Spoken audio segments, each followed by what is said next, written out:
At 3:17 a.m., I was staring at my laptop screen in complete disbelief. My son Michael had just crept into my home office, thinking I was asleep upstairs. What he didn't know was that the security camera, the one he thought was broken, was recording everything. I watched him sit at my computer, type in passwords, access accounts that held my life savings. My hands trembled as I realized the truth. This wasn't the first time. For 6 months, I'd trusted him completely, signed papers giving him control of my finances after my stroke, believed his reports about market losses, never questioned why my retirement fund kept shrinking while he drove a new BMW. But that night, watching him work with practiced efficiency, I understood something that changed everything. My own son had been systematically destroying my financial future. What happened next would expose a betrayal so deep it would shock our entire family. And the evidence I gathered would prove that sometimes the people who claim to protect you are the ones you need protection from most. My name is George Reynolds. I'm 72 years old, and this is the story of how I caught my son stealing everything I'd worked 45 years to build, and how I used his own greed to destroy him. If you've ever worried about trusting family with your finances, or if you're caring for aging parents, you need to hear what I discovered. Because what started as a simple security camera became the key to saving my entire life's work. Some mornings, the house still smells like Margaret's coffee, French roast, ground fresh, the way she made it for 43 years before the cancer took her. I keep that ritual alive now. Same blue ceramic mug, same spot at the kitchen table where I read the financial news. The Wall Street Journal crinkles between my fingers as I scan the market reports, a habit from my days as chief accountant at Midwest Insurance Corp. The morning sun catches my Mont Blanc pen, Margaret's wedding gift to me in 1978. "For all the important documents you'll sign together," she'd said, wrapping it in tissue paper with that smile that could light up a room. The pen sits next to my reading glasses on the polished oak table, same spot every day. Next to it, Margaret's small crystal paperweight catches the light, casting tiny rainbows across the financial pages. She'd used it to hold down student papers during her 38 years of teaching. Now it anchors my daily routine. Routine matters when you're 72 and living alone. Wake at 6, coffee by 6:15, news and financial reports until 7:30, then breakfast, usually oatmeal with blueberries, the way Margaret insisted was healthiest. After breakfast, I tend to her rose garden, 23 bushes she'd planted over the years, each one marking a special anniversary or milestone. The Lady Diana roses near the back fence still bloom every June, fragrant and perfect. 6 months ago, everything changed.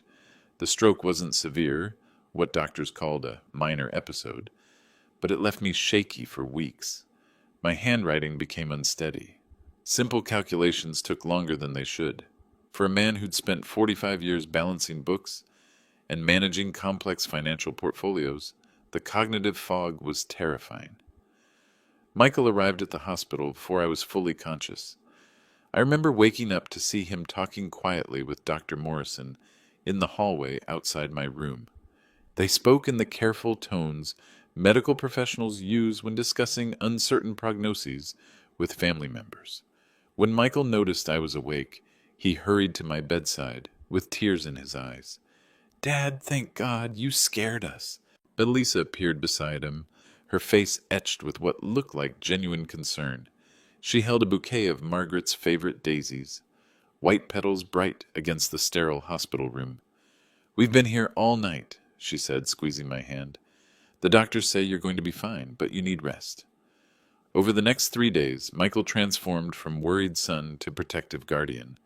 He spoke with nurses about my medication schedule, discussed discharge planning with social workers, and coordinated with Dr. Morrison about follow-up care. When the occupational therapist mentioned concerns about my ability to manage complex financial tasks during recovery, Michael stepped forward immediately. "I can handle Dad's finances temporarily," he offered. "I have a business background, and I know all his accounts and investments, just until he's back to full strength." The limited power of attorney papers appeared on my bedside table the next morning.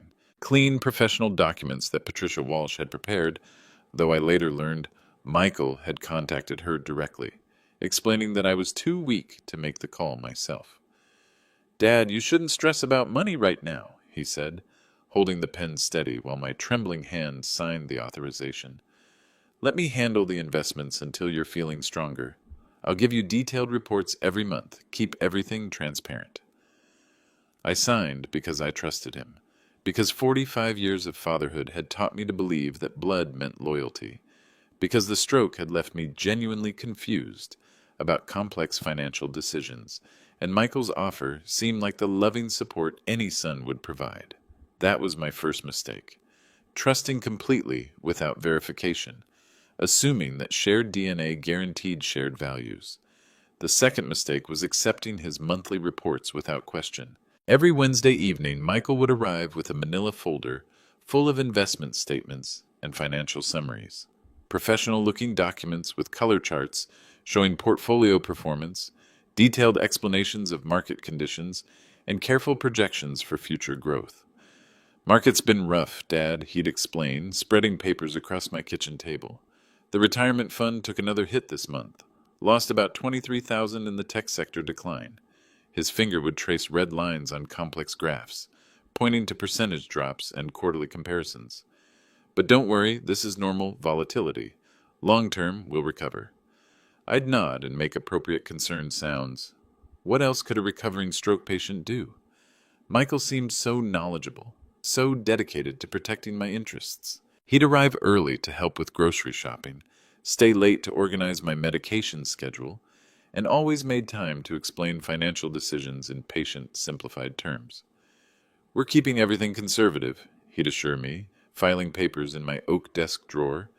"Blue chip stocks, government bonds, stable index funds, nothing risky. I know how hard you and Mom worked for this money." Lisa would usually accompany him on these visits, bringing fresh flowers for Margaret's memorial vase or homemade cookies for my freezer. She'd fuss over my medication organization, rearrange kitchen supplies for easier access, and ask detailed questions about my physical therapy progress. The perfect daughter-in-law, concerned and attentive. But small details began bothering me. Lisa's manicured nails, perfectly shaped acrylics that caught the light when she gestured. Expensive, professional salon work that cost more than most people's weekly grocery budget. The new Cartier watch on her wrist. I'd noticed it during one of her visits, gleaming silver and gold against her tan skin. Michael's car had changed too. The reliable Honda Accord he'd driven for 5 years had been replaced by a sleek BMW sedan. "Company car," he'd explained when I'd asked about it. "Business has been good lately." These observations felt petty, ungrateful. My son was sacrificing time and energy to manage my finances during recovery, and I was begrudging him success in his own career. But 45 years in accounting had trained me to notice inconsistencies, and the math wasn't adding up. If the market was performing as poorly as Michael's reports suggested, if my portfolio was losing tens of thousands of dollars every month, how were they affording luxury items? How was Michael's mysterious business generating enough profit for expensive cars and designer accessories? I started paying closer attention to his explanations, asking follow-up questions, requesting more detailed information about investment strategies and portfolio allocation. Michael's answers became increasingly vague. Crypto spillover effects and market correlation factors and algorithmic trading impacts, technical-sounding phrases that meant nothing when examined carefully. He'd bring printed reports from financial websites, highlighting articles about market downturns and economic uncertainty, using them to justify the consistent losses in my accounts. "Dad, I know this is frustrating," he'd say when I pressed for specifics, "but market timing is complicated. Even professional fund managers are struggling in this environment. The important thing is staying patient and not making emotional decisions." Patience. That became his constant refrain.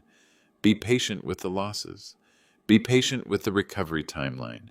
Be patient with the complex investment strategies that only he fully understood.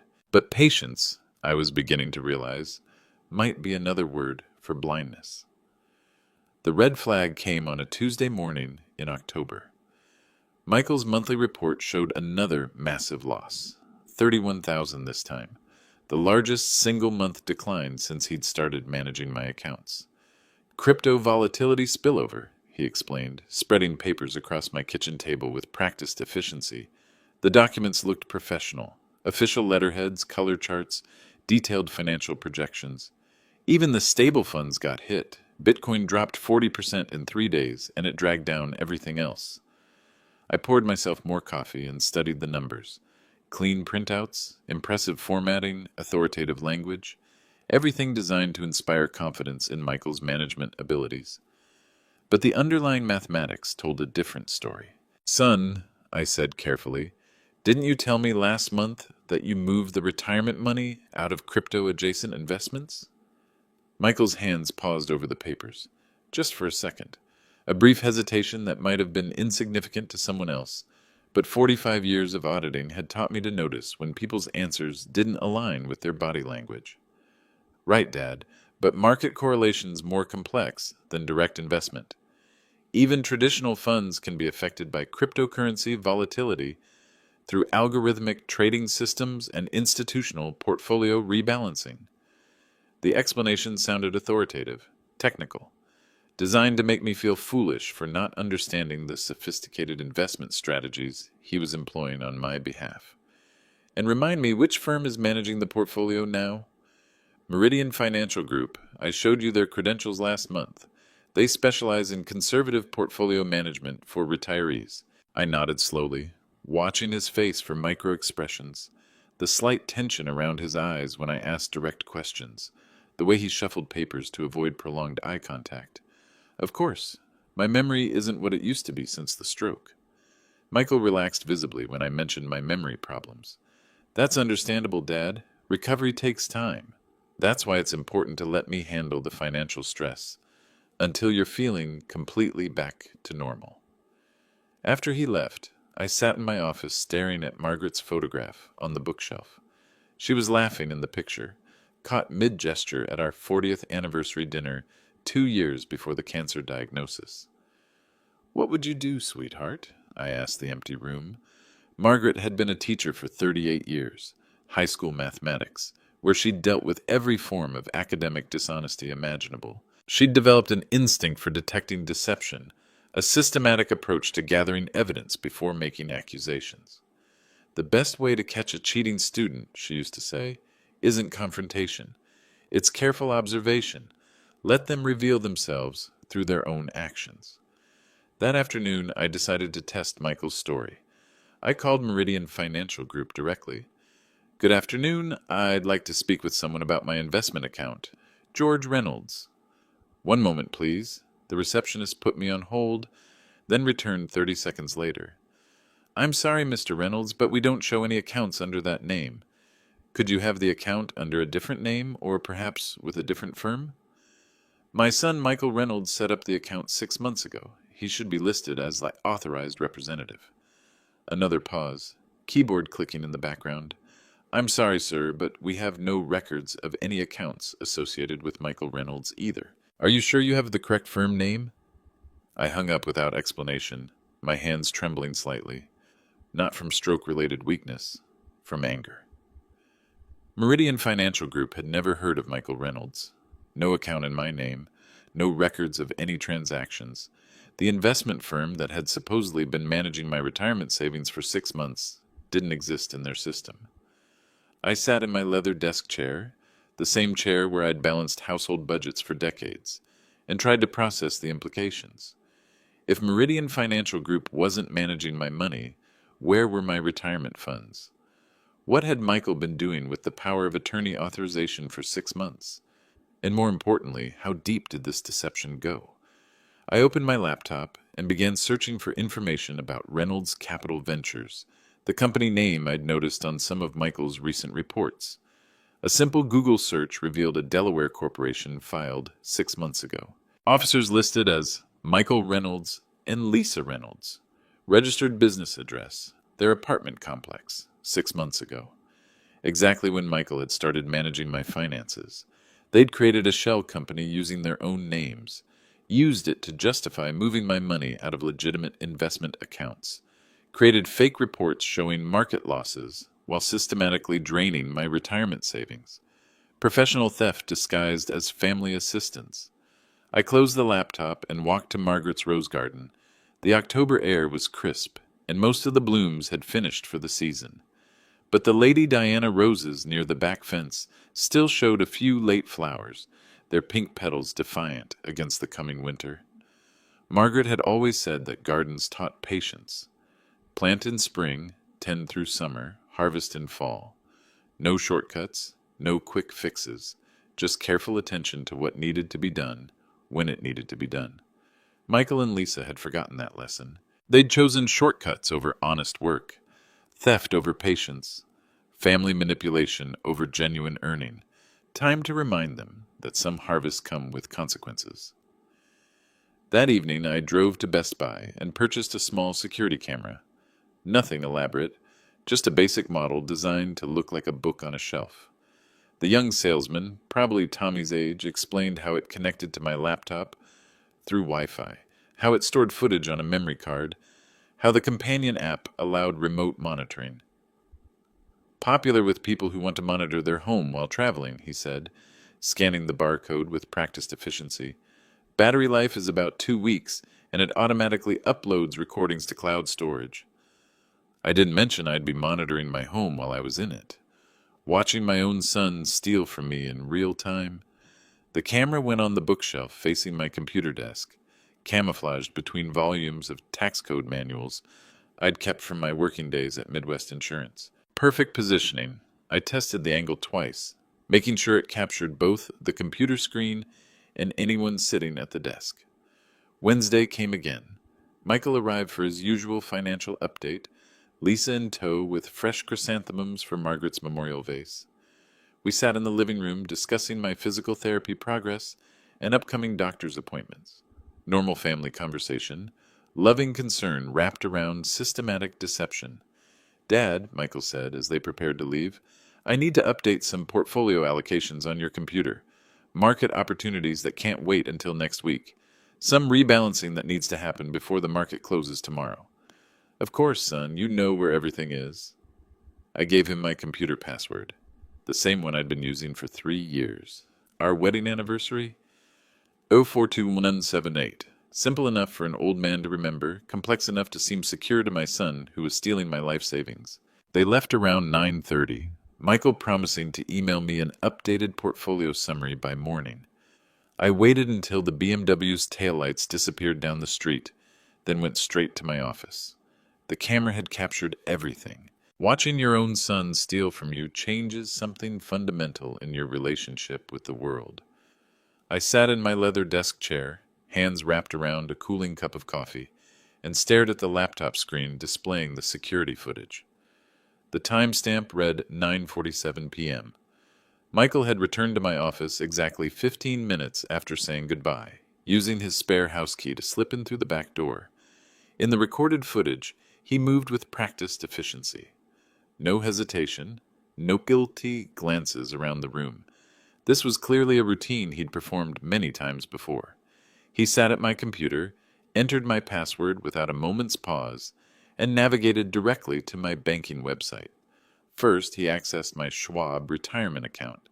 The balance showed $247,000, money I'd accumulated over 45 years of careful saving and conservative investing. Michael opened a transfer window and initiated a withdrawal of $45,000. The destination account, Reynolds Capital Ventures. I paused the video and wrote down the details. Transfer amount, account numbers, confirmation codes. The methodical part of my brain, the accountant's brain that had served me well for 4 decades, began organizing the evidence systematically. When I resumed the recording, Michael's actions became even more damaging. He opened a spreadsheet program and began creating what looked like an official investment report. Loss projections, market analysis, fictional portfolio performance data designed to justify the missing $45,000. He worked for nearly an hour, crafting a narrative of market volatility and investment losses, that would explain why my retirement account had decreased by exactly the amount he'd just stolen. The report looked professional, complete with charts and graphs pulled from legitimate financial websites. But the most incriminating moment came at the end. Michael opened his personal email account and sent a message to someone named Derek Chen. Package delivered. 45K transferred as discussed.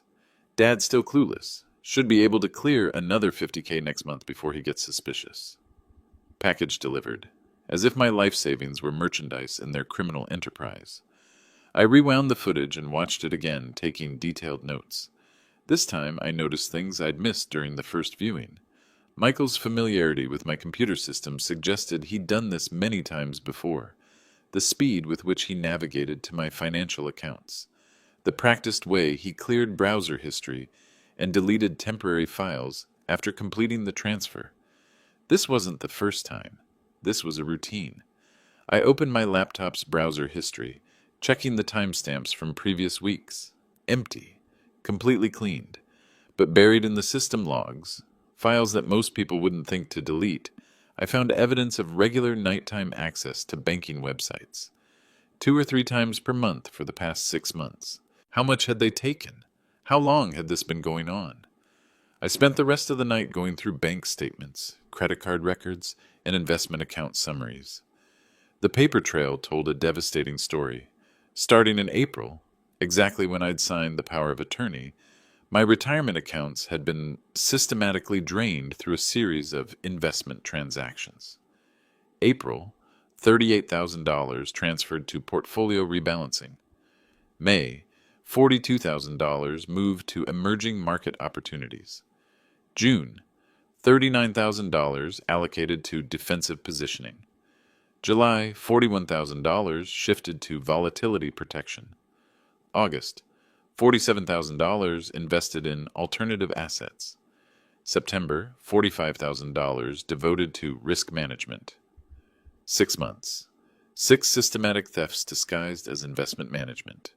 Total stolen, $252,000. $250,000. Nearly my entire retirement savings, accumulated over 45 years of careful financial planning and conservative investing. But the bank records revealed something even more infuriating. The money wasn't being lost in bad investments. It was being transferred directly to Reynolds Capital Ventures, then immediately moved to personal accounts and cryptocurrency exchanges. Some had been used to pay off credit card debt. Some had purchased luxury items. Some had been invested in legitimate securities under Michael and Lisa's names. They were building their retirement fund with my money. I closed the laptop and sat back in my chair, staring at Margaret's photograph. The anger was almost overwhelming, a physical sensation that made my hands shake and my chest tighten. But anger wouldn't solve this problem. Anger would only lead to confrontation, and confrontation would give them an opportunity to deny, deflect, and cover their tracks. Margaret used to say that the most effective teachers never showed their anger to cheating students. They gathered evidence first, built an airtight case, then let the facts speak for themselves. Time to gather more evidence. I picked up my phone and called David Thompson, my former colleague from Midwest Insurance, who'd started his own forensic accounting practice after retirement. We'd worked together for 12 years, and I trusted his expertise completely. "George, good to hear from you. How are you feeling after the stroke?" "Much better, thanks. But David, I need your help with something sensitive. I think I'm being defrauded by my own family." Silence on the other end of the line. Then, "Jesus, George, how can I help?" I explained the situation in detail. The power of attorney, Michael's monthly reports showing investment losses, my discovery that the investment firm didn't exist, the security footage of Michael transferring money to his own company. "I need a complete forensic audit," I concluded. "Every transaction, every transfer, every forged document. I need evidence that will hold up in court." "Oh, George, this is serious. We're talking about elder financial abuse, wire fraud, possibly RICO violations if they've been laundering money through multiple accounts. You need to contact law enforcement."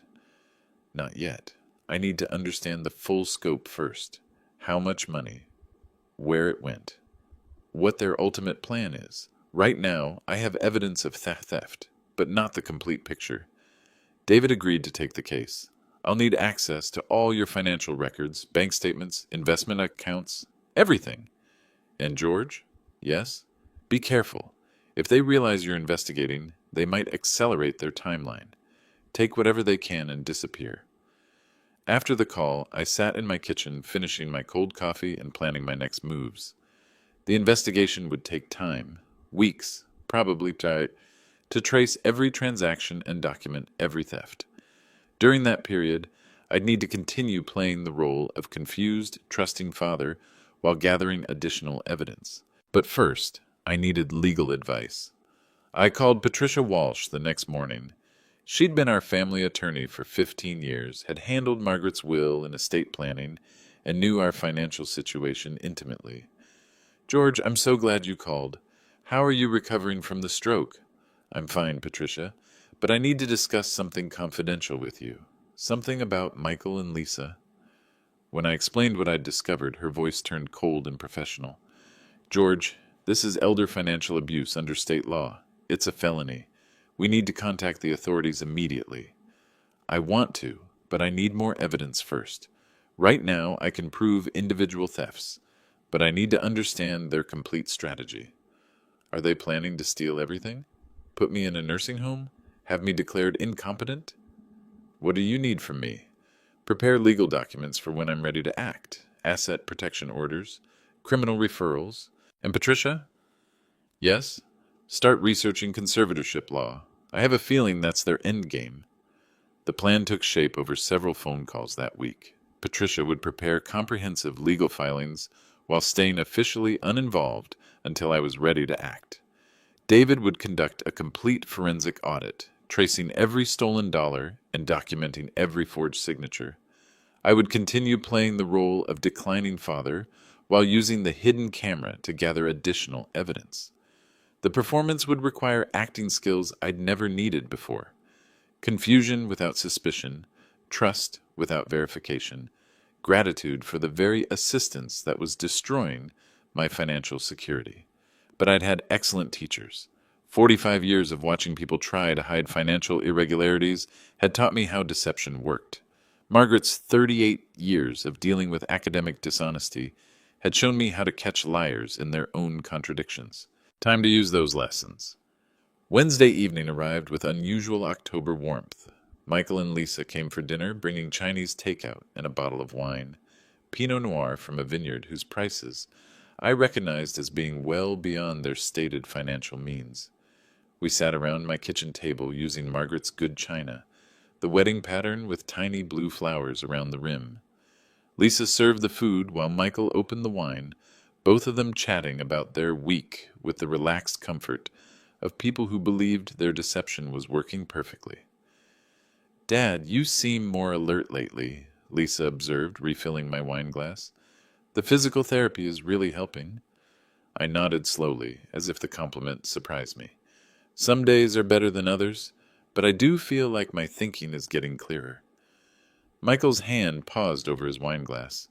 That's great, Dad, but remember, recovery from stroke can be unpredictable. Don't push yourself too hard with complicated things like financial planning. Oh, I'm not worried about that. You're handling everything so well. I smiled at him with what I hoped looked like genuine gratitude. I trust your judgment completely. The relief on both their faces was immediate and telling. Actually, Michael continued, I've been thinking we should discuss some longer-term planning. Your living situation, healthcare needs, that kind of thing. Lisa leaned forward, her voice gentle and caring.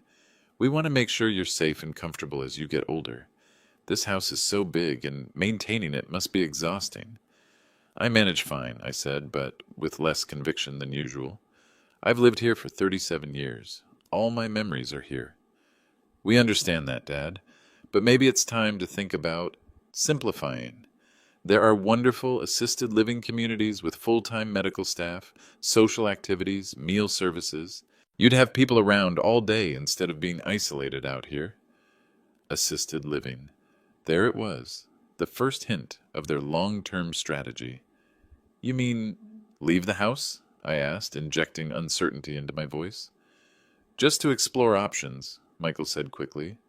We're not saying you have to move immediately, but it might be smart to get on waiting lists for the better facilities. Some have 2-year waiting periods. What would happen to the house and all my financial accounts? We'd handle everything, Lisa assured me. Probably set up a more comprehensive management structure. Legal guardianship, maybe, just to make sure all your assets are protected and properly managed. Legal guardianship, the end game revealed. I nodded thoughtfully, playing the role of a man considering his limitations for the first time. That makes sense. I do get confused about financial things sometimes. All those investment reports you show me, they're so complicated. Michael relaxed visibly. Exactly. And as you get older, those kinds of decisions will only become more stressful. With guardianship, you wouldn't have to worry about any of it. We just want what's best for you, Lisa added, reaching across to squeeze my hand with those perfectly manicured fingers. After they left, I reviewed the hidden camera footage on my laptop. Their conversation after dinner had been captured in crystal clear audio. He's more confused than I thought, Lisa's voice said. Good. The guardianship petition will be easier to justify. How much more time do you think we have? 6 months? Maybe less. The assisted living story should keep him compliant while we transfer the remaining assets. What if he starts asking detailed questions about the money? He won't. Look at him. He can barely follow a simple conversation about moving to a retirement home. And the house? Sell it immediately after guardianship is approved. Market's strong right now. Should clear about $400,000 after paying off the mortgage. $400,000 from the house, plus whatever remained in my investment accounts. They were planning to liquidate my entire life's work and disappear with the proceeds. But they'd made a critical error. They'd revealed their timeline and strategy while I was secretly recording every word. Time to accelerate my own timeline. The emergency phone call came on a Friday morning, carefully orchestrated to create maximum panic. I called Michael at his office, letting genuine distress creep into my voice. Michael, I need you to come over right away. Something terrible has happened. Dad, what's wrong? Are you hurt? No, but Dr. Morrison called with my test results. They found something on the brain scan, a shadow. He says it might be... He used words I didn't understand, but he wants to do surgery immediately. Silence on the other end. Then, surgery? What kind of surgery? I let my voice become shakier, more frightened. Brain surgery. To remove the thing. It's very expensive, though. He's asking for $50,000 up front because my insurance won't cover the experimental procedure. $50,000? Dad, that's a significant amount. I know it's a lot of money, but if it means more time with my family, more time to see Tommy graduate... I paused, letting emotion build. Can you access the retirement accounts? Get the money transferred by Monday? Dr. Morrison says we can't wait. The silence stretched longer than it should have. Much longer than it would have if my son's first concern was my health, rather than protecting his theft operation. Dad, I'll need to check the liquidity situation. Some of your investments are in longer-term positions that might take time to liquidate without significant penalty. Time? I let confusion and fear color my voice. I thought you said the money was in stable, accessible funds. It is. But market conditions are tricky right now, and liquidating large amounts quickly can result in substantial losses. Let me see what I can do. I'll call you back within the hour. He didn't call back for 4 hours. When Michael finally returned my call, his excuses were elaborate and technical. Problems with the brokerage firm's computer systems, timing issues with market closures and settlement periods, verification procedures required for large medical withdrawals, complex regulations governing retirement account distributions. The thing is, Dad, $50,000 is a significant withdrawal. Are you absolutely certain this doctor is legitimate? Maybe we should get a second opinion before committing to such an expensive procedure. Are you saying I shouldn't have the surgery? I let hurt creep into my voice. That $50,000 is more important than my life? Of course not. I'm saying we should be careful. There are a lot of scams targeting seniors these days, people who prey on medical fears to steal money. I just want to make sure this is a genuine medical emergency and not someone trying to take advantage of you." Lisa's voice emerged in the background, clearly audible through the phone. Maybe he should reconsider anyway. Surgery risks at his age. "What did Lisa just say?" I asked. "Nothing, Dad. She's just concerned about surgical complications." We both are. But the hidden camera in my office captured their real conversation that evening. They returned to my house after I'd supposedly gone to bed, slipping in quietly with Michael's spare key to discuss their crisis in private. "This surgery request is a major problem," Lisa whispered, pacing nervously around my office. "I know. I stalled as much as I could. But if he insists on seeing the account balances himself, we're not ready for that level of scrutiny. There's still almost 100,000 in transit between accounts." Michael sat heavily in my desk chair, running his hands through his hair. "Then we accelerate to Plan B. File the guardianship petition next week. Claim he's making irrational medical decisions due to cognitive decline." Is that enough legal justification? Combined with the dementia concerns we've been building? Yeah, especially if we can get Dr. Morrison to sign off on diminished capacity. I'll call his office Monday, express family concerns about Dad's increasing confusion and poor judgment. Dr. Morrison was my primary physician for 8 years. A good man, but overworked and susceptible to family concerns about elderly patients making questionable decisions. "What about the money trail if there's a legal investigation?" Lisa asked. "I'll clean that up once we have guardianship. Retroactive investment authorizations, legitimate business expenses documented through Reynolds Capital Ventures. By the time anyone questions the transactions, he'll be legally incompetent to challenge anything." "And the house?" "Listed immediately after guardianship approval. Real estate market is strong, which should be we should clear 400,000 easily. Combined with what's left in his accounts, plus the money we've already moved, we'll be set for retirement."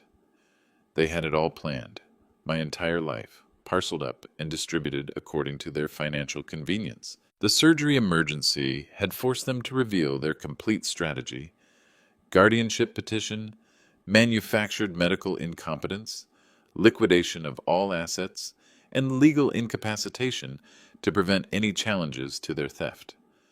But their acceleration also created an opportunity.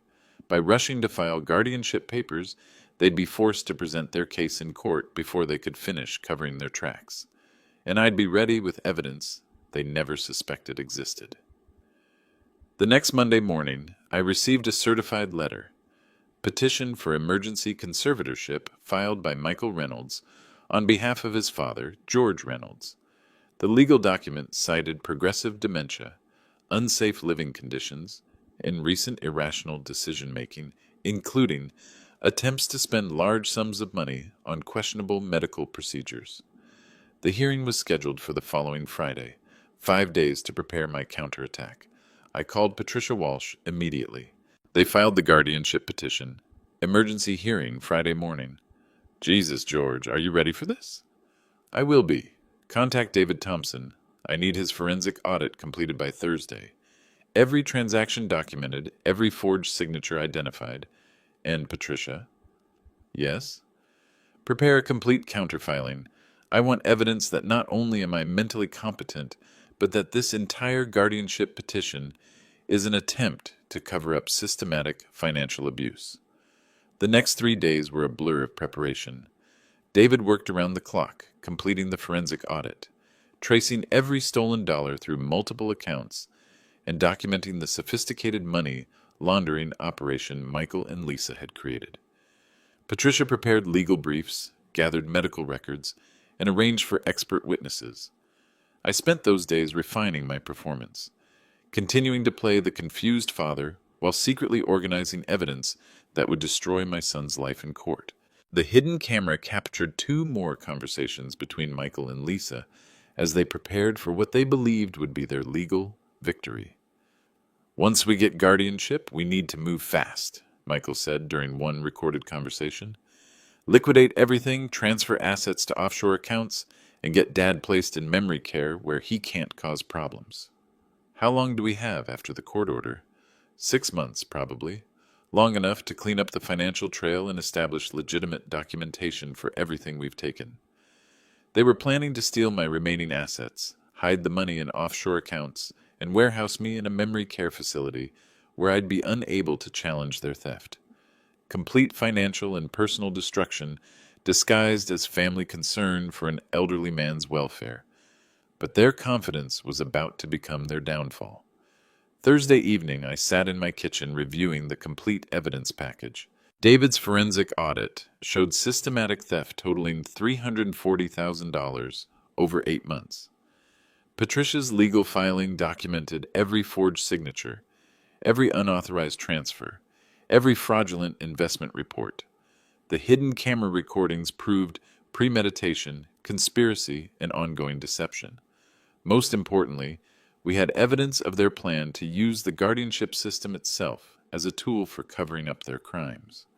Friday morning arrived cold and gray, November wind rattling the courthouse windows. I dressed carefully in my best navy suit, the one I'd worn to Margaret's funeral, with polished shoes and my Mont Blanc pen in the breast pocket. Professional, competent, nothing like the confused old man they expected to see stumbling through court proceedings. Michael and Lisa sat across the courtroom with their attorney, a young man in an expensive suit who kept checking his phone and shuffling papers. They looked confident, prepared. Victory seemed assured in their minds. Judge Sarah Martinez called the hearing to order at 9:30 sharp. I'd researched her background thoroughly. Former prosecutor, 15 years on the bench, known for being tough on financial crimes and impatient with legal manipulation. "This is a petition for emergency conservatorship," Judge Martinez announced, her voice echoing in the small courtroom. Petitioner claims respondent lacks capacity to manage financial affairs due to progressive cognitive decline and recent episodes of poor judgment. Michael's attorney stood to present their case. His presentation was smooth, clearly rehearsed. Medical reports suggesting early-stage dementia. Family concerns about increasing confusion and disorientation. Recent example of attempted expenditure of $50,000 on questionable medical procedures. "Your Honor," the attorney concluded, "Mr. George Reynolds is a proud man who doesn't want to admit his limitations. But pride can't protect him from making increasingly dangerous decisions with his life savings. Emergency conservatorship is necessary to prevent further financial harm." Dr. Morrison's written evaluation was submitted as evidence. Brief, clinical, devastating in its implications. Patient shows signs of memory loss and confusion consistent with early-stage cognitive decline. Family reports increasing difficulty with complex financial decision-making. When they finished their presentation, Judge Martinez called me to the witness stand. I walked steadily across the courtroom, my hands stable, my voice clear. Let them see exactly how confused and incompetent I really was. "Mr. Reynolds," Michael's attorney began, "do you understand why we're here today?" "Yes," I replied clearly. "My son is attempting to obtain legal control of my finances through a conservatorship petition. And why do you think he would do that?" I looked directly at Michael, then back at the attorney. "Because he's already stolen $340,000 from my retirement accounts, and he needs legal cover to complete the theft." The courtroom went completely silent. Judge Martinez leaned forward. "Mr. Reynolds, those are very serious allegations." "They are, Your Honor, and I have comprehensive proof." What happened next was the most satisfying 15 minutes of my life. Patricia Walsh approached the bench carrying 2 banker's boxes full of evidence. "Your Honor, we'd like to present comprehensive documentation of systematic financial exploitation of our client." Michael's attorney jumped up like he'd been electrocuted. "Objection. This hearing is about capacity determination, not unsubstantiated allegations of—" "Overruled," Judge Martinez said sharply, her eyes flashing with the kind of anger that made experienced lawyers sit down quickly. "If the respondent has evidence of financial abuse by the petitioner, it's directly relevant to both the petition and the petitioner's credibility. Proceed, counselor." Patricia spread evidence across the prosecution table like a casino dealer laying out a winning hand. Bank statements organized chronologically. Transfer authorizations with forensic analysis of forged signatures. Screenshots of hidden camera footage, time-stamped and authenticated. David Thompson's complete forensic audit bound in professional presentation folders. Your Honor, this is not a case of diminished capacity requiring family intervention, Patricia began, her voice carrying the authority of 15 years practicing elder law. This is a case of premeditated theft, systematic fraud, and criminal exploitation by family members who viewed Mr. Reynolds as their personal retirement fund. She walked through the evidence methodically, building the case like a prosecutor presenting charges to a grand jury. 8 months of systematic theft beginning immediately after the power of attorney authorization. Creation of a shell company using the perpetrators' real names. Forged investment reports designed to hide missing funds. The petitioners created Reynolds Capital Ventures for one purpose: to provide a seemingly legitimate destination for stolen funds while maintaining plausible deniability about investment losses. Michael's face had gone white. His hands gripped the edge of the defendant's table, knuckles showing bone white through stretched skin. Lisa stared at her lap, shoulders trembling slightly. Furthermore, Patricia continued, we have recorded evidence that this conservatorship petition itself is part of the cover-up strategy, filed specifically to prevent discovery of ongoing financial crimes. She activated the courtroom's audio system and played the recordings from my hidden camera. Michael and Lisa's voices filled the room with crystal clarity, discussing guardianship as a tool for legitimizing theft, planning to liquidate my house and hide assets in offshore accounts. When Lisa's recorded voice said, "Surgery risks at his age. Maybe he should reconsider anyway," followed by their discussion about accelerating the guardianship timeline, I heard someone in the gallery gasp audibly. Judge Martinez's expression grew colder with each revelation. Your Honor, Patricia concluded, Mr. George Reynolds is a retired certified public accountant with 45 years of financial experience. He discovered this ongoing theft through methodical investigation and documented it with the same professional precision he applied throughout his career. Does this sound like someone with diminished cognitive capacity? She called her first expert witness. Dr. Elizabeth Harper, neuropsychologist, had conducted a comprehensive cognitive evaluation 3 days earlier. Mr. Reynolds scored in the 95th percentile for his age group on all measures of executive function, memory, and reasoning ability. His cognitive capacity is not only intact, it's superior to most adults of any age. The neuropsychological testing had taken 4 hours and covered every aspect of mental functioning. Memory tests, problem-solving exercises, complex reasoning scenarios, financial decision-making simulations. I'd perform better than 95% of people my age on every single measure. David Thompson testified next, walking through his forensic analysis with the methodical precision of an expert witness who testified in dozens of fraud cases. The evidence shows a sophisticated pattern of financial exploitation beginning 8 months ago, he explained, pointing to charts and timelines displayed on the courtroom's presentation screen. Unauthorized transfers totaling $340,000. Money laundering through shell companies. Forged documentation to justify missing funds. David's presentation included detailed bank records, cryptocurrency transaction logs, and documentary evidence of Reynolds Capital Ventures. Complete lack of legitimate business purpose. The shell company existed solely to provide a destination for stolen retirement funds. The sophistication of this scheme suggests extensive premeditation and financial expertise, David concluded. This was not opportunistic theft by confused family members. This was systematic exploitation by individuals who understood exactly what they were doing. The final expert witness was Dr. Rebecca Chen, forensic document examiner. She'd spent 2 days analyzing every signature authorization Michael had used to justify fund transfers. The questioned signatures were created by someone attempting to replicate Mr. Reynolds' authentic writing style, she testified, displaying in large photographs of signature comparisons on the courtroom screen. However, forensic analysis reveals pressure patterns, stroke formations, and timing characteristics completely inconsistent with natural signature production. Her analysis was devastating. Every single authorization letter Michael had created to justify fund transfers contained forged signatures, professional quality forgeries, but forgeries nonetheless.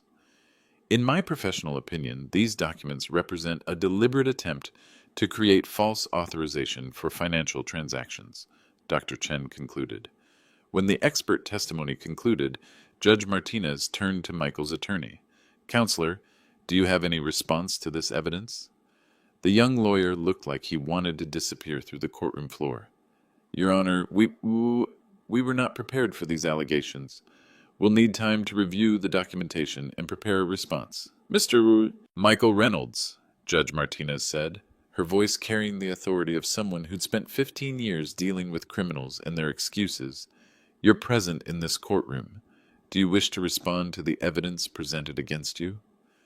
Michael stood slowly, his entire body trembling, not with age or infirmity, but with the fear of someone whose elaborate criminal scheme had just been exposed in public court proceedings. Your Honor, there's been a misunderstanding about the investment strategy.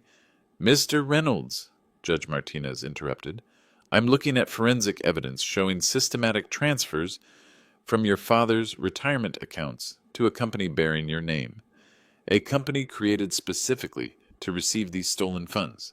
How do you explain this? Michael's mouth opened and closed silently. No words emerged.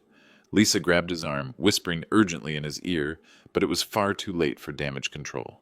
The evidence was overwhelming, documented with professional precision, and presented by expert witnesses whose credentials were unimpeachable. Furthermore, Judge Martinez continued, I've heard recorded conversations in which you and your wife discuss using conservatorship proceedings to legitimize theft and prevent your father from challenging your criminal activity. Do you understand that elder financial abuse is a felony carrying substantial prison sentences? Michael collapsed into his chair, his face buried in his hands. Judge Martinez's gavel came down with the sound of absolute finality. Petition for conservatorship is denied. The court finds no evidence whatsoever of diminished capacity in Mr. George Reynolds. Furthermore, I'm ordering immediate freezing of all accounts associated with Reynolds Capital Ventures and directing the clerk to forward this entire record to the district attorney for criminal prosecution. She looked directly at Michael and Lisa with the expression of a judge who'd seen every form of human greed and manipulation. You have the right to remain silent. I strongly suggest you exercise that right and contact criminal defense attorneys immediately. The aftermath moved with the efficient brutality of the legal system engaging its full machinery against clear criminal activity. Within 6 hours of Judge Martinez's order, the district attorney's office had executed search warrants on Michael and Lisa's apartment, their personal computers, and all financial accounts connected to Reynolds Capital Ventures. They were arrested that evening, charged with elder financial abuse, wire fraud, money laundering, and conspiracy. The vacation house in Florida, purchased with my stolen retirement funds, was seized as proceeds of criminal activity. Their personal vehicles, jewelry, and other luxury items bought with my money were impounded pending asset forfeiture proceedings. I sat in my kitchen the morning after their arrests, reading about the case in the local newspaper. Local couple charged in elder abuse scheme, the headline announced. Below it, a smaller article discussed the rising trend of financial exploitation targeting seniors. My phone rang constantly, reporters wanting interviews, neighbors expressing shock and support, other elderly people sharing their own suspicions about family members' financial management. Patricia Walsh called around 9 o'clock. George, the prosecutor wants to meet with you next week. They're offering plea negotiations, full restitution plus substantial penalties in exchange for reduced prison time. What kind of reduced sentences? Probably 5 to 10 years instead of 15 to 20, plus mandatory restitution, substantial fines, and permanent prohibition from managing anyone else's finances. I considered this while watching steam rise from my coffee mug. Prison time seemed appropriate for the magnitude of their theft. But I wasn't interested in revenge. I wanted my money back and some assurance that they'd never be able to victimize anyone else. Accept the plea negotiations, I decided, but I have specific conditions. My conditions were non-negotiable. Complete restitution of all stolen funds with interest calculated from the date of each theft. Public apology letters published in local newspapers as a warning to other families. 500 hours of community service working with elderly financial abuse victims. An establishment of a supervised trust fund for my grandson Tommy. The trust fund provision was crucial. Tommy was 17, had no involvement in his parents' criminal scheme, and deserved better than the legacy they'd tried to create. The fund would pay for college, with remainder distributed when he turned 30, money from my legitimate savings, protected from his parents' influence forever. 3 weeks later, I met with Tommy in my living room. He sat on Margaret's favorite couch, still wearing his high school basketball jersey, confusion and shame written across his young features. "Grandpa George, I don't understand what happened. Nobody will explain anything clearly." We talked for 2 hours. I explained financial crime in terms a 17-year-old could understand, emphasized that he bore no responsibility for his parents' choices, and discussed the trust fund that would secure his educational future. "They really stole all that money from you?" he asked, tears forming in his eyes. "They did. But Tommy, I want you to understand something important. This isn't about the money itself. It's about honesty, integrity, and keeping promises to people who trust you. Your parents forgot those values somewhere along the way." "Are you angry at them?" I considered the question carefully. "I'm disappointed. I'm hurt that they viewed me as nothing more than a source of money to steal. But anger won't solve anything. What matters now is making sure you learn different values." Tommy nodded slowly. "The trust fund, that's really for my college? Full tuition plus living expenses for 4 years. Graduate school too, if you choose that path. But more than that, it's a promise that your education won't be held hostage by anyone else's financial mistakes." 6 months later, the legal proceedings concluded. Michael and Lisa pleaded guilty to all charges. They received 7 years in prison, suspended to 5 years probation with strict financial monitoring, full restitution of $340,000 plus $47,000 in interest and penalties, public apology letters that ran in newspapers across 3 counties. More importantly, they were prohibited from ever again serving as financial representatives for elderly family members. My retirement account balance today shows $387,000. My original savings plus all stolen funds, interest, and legal penalties. But the real victory wasn't financial recovery. It was reclaiming my dignity and autonomy from people who tried to reduce me to a confused old man whose money they could steal with impunity. I still live in the same house where Margaret and I spent 37 years building our life together. Still drink her coffee every morning, still tend her rose garden, still maintain the routines that anchor my independence. The limited power of attorney documents were shredded the day after the court hearing. Tommy visits every other weekend. He's a senior now, planning to study engineering at State University with full scholarship funding from his trust account. More importantly, he understands the difference between money earned through honest work and money acquired through deception. Last month, Patricia Walsh asked me to speak at a conference on elder financial abuse prevention. George's story, she told the audience of social workers and law enforcement officers, demonstrates that age doesn't equal vulnerability. The best protection against financial exploitation is staying mentally engaged with your own affairs and trusting your instincts when something doesn't add up. The hidden camera still sits on my bookshelf, camouflaged between tax code manuals. Not because I expect more theft, but because it reminds me that vigilance is the price of independence. Trust, once broken by systematic betrayal, requires verification to rebuild. Margaret would have been proud of how this ended. She always taught her students that the most important lesson wasn't avoiding mistakes. It was learning to recognize deception and respond with methodical, documented evidence rather than emotional confrontation. "Let the facts speak for themselves," she used to say. "Truth doesn't need dramatic presentation. It just needs clear organization and patient persistence." That's exactly what happened in Judge Martinez's courtroom.